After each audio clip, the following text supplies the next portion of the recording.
భారతదేశంలో మరణదండన, మరణ శిక్ష అంటే డెత్ పెనాల్టీ వేయటం అంటే ఉరి తీయటమే అన్నమాట. చాలా దేశాల్లో అంటే ప్రపంచంలో అనేక దేశాల్లో మరణదండన రకరకాలుగా ఇంప్లిమెంట్ అవుద్ది.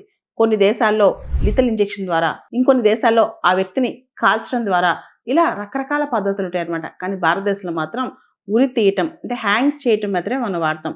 రీసెంట్‌గా భారతదేశంలో కూడా లిథల్ ఇంజెక్షన్ ఇవ్వాలని చెప్పి అంటే పాయిజన్‌తో కూడిన ఇంజెక్షన్ ఇచ్చేసి ఆ మనిషిని చంపేయాలని చెప్పి ఈ విధంగా ప్రపోజల్స్ వచ్చాయి. దాని మీద సుప్రీంకోర్టులో కూడా కేసులు పడ్డాయన్నమాట. అయితే భారతదేశం యొక్క సుప్రీంకోర్టు మాత్రం భారతదేశంలో మాత్రం మరణ శిక్ష అనేది ఉరి తీయడం ద్వారానే ఆ శిక్షను ఇంప్లిమెంట్ చేస్తామని చెప్పి సుప్రీంకోర్టు స్పష్టం చేసింది.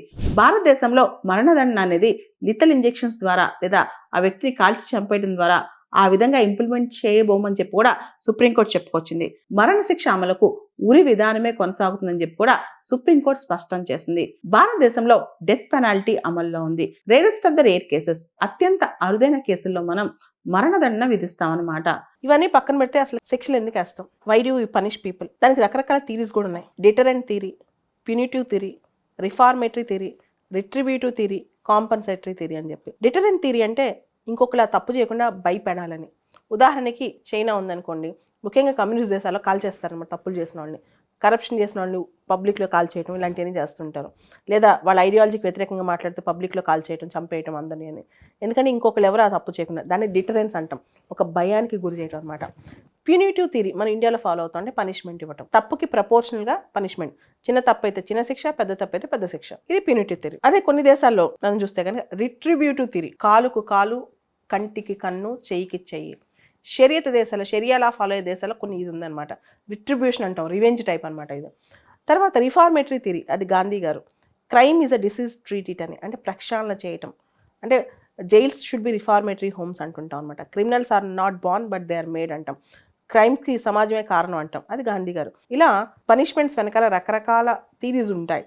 అన్నీ పక్కన పెడితే క్యాపిటల్ పనిష్మెంట్ ఉండాలా వద్దా అనే దాని మీద చాలా పెద్ద డిబేటే ఉంది. ఉండాలనేవాళ్ళు ఏమంటారంటే క్యాపిటల్ పనిష్మెంట్ లేకపోతే క్రిమినల్స్కి అంతం ఉండదు, భయభ్రాంతులు ఉండవు, సొసైటీలో దారుణాలు పెరిగిపోతాయని. ఉండకూడదు అనేవాళ్ళు ఏమంటారంటే జీవం పోయలేని వాళ్ళు జీవం తీయలేదు. అదేవిధంగా క్యాపిటల్ పనిష్మెంట్ ఉన్న దేశాల్లో క్రైమ్స్ తగ్గిపోయా, అదేం లేదు కదా అని అంటుంటారు. మొత్తానికి ఇది పెద్ద డిబేట్. ఇండియా మాత్రం మధ్య మార్గ ఫిలాసఫీ. అన్ని విధానాల్లో, అన్ని మర్డర్లో, అన్ని రేపులో కాకుండా రేరెస్ట్ ఆఫ్ ద రేర్ కేసెస్లో క్యాపిటల్ పనిష్మెంట్ పడుతుంది. అయితే భారతదేశంలో ఒక విమర్శ ఉందన్నమాట. మీరు గమనిస్తే దేశంలో ఉరిశిక్ష పడిన వాళ్ళు అందరూ లిస్ట్ తీయండి.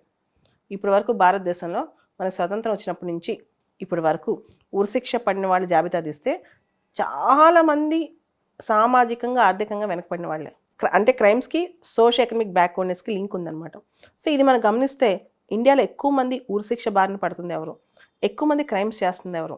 అండ్ మీరు చూస్తే చాలామంది భారతదేశంలో జైళ్ళల్లో మగ్గిపోతున్నారు తప్పు చేయకుండా కూడా. మన దగ్గర ఎవిడెన్స్ కానీ, డిలేడ్ ప్రాసెస్ కానీ ఇవి కూడా చాలా దారుణంగా ఉంటాయి. ఇవన్నీ చూసిన తర్వాత ఎవరెవరు ఉరిశిక్ష ఉరి తీయబడుతున్నారు. ఇంకా కొత్త రికమెండేషన్ అంటే కేవలం టెర్రరిస్ట్ యాక్ట్స్కే ఉరి శిక్ష వేయాలి, ఇంకా వేరే వాటికి ఉరిశిక్ష వేయకూడదని చెప్పి కూడా రికమెండేషన్స్ వస్తున్నాయి అనమాట. అంటే దేశానికి వ్యతిరేకంగా టెర్రరిస్ట్ యాక్ట్స్కే ఉరిశిక్ష ఉండాలి, మిగతా దానికి ఉండొద్దు అని చెప్పి. సో ఇవన్నీ గమనిస్తుంటే భవిష్యత్తులో ఒక ప్రోగ్రెసివ్గా కొన్ని డెసిషన్స్ వచ్చే అవకాశం కూడా కనిపిస్తుంది.